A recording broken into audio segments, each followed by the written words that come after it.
Smart machine dito ay ginamit ng 7 araw na may total na 60 meters.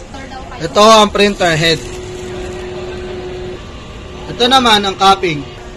Head clean.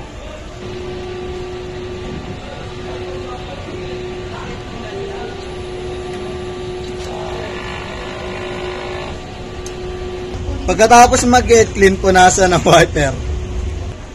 Nozzle check.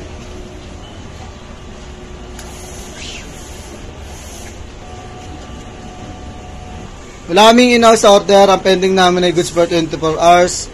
At wala kaming brush fulfillment para ngayong week. Ang ink system ay tama lang. Ang waste stock ay nalinis kahapon. Ito naman ang ABR. Nandito naman ang ground. Dito naman nakalagay yung stock namin. Dito ang use. Dito naman nakalagay ang unused. Andito naman ang mga sabli paper roll. Ito naman ang records ng mga nagamit. Ito ang para sa cyan, magenta, yellow, black. At ito naman ang para sa sabli paper roll. Ito naman ang aming daily output. Ito naman ang aming daily checklist.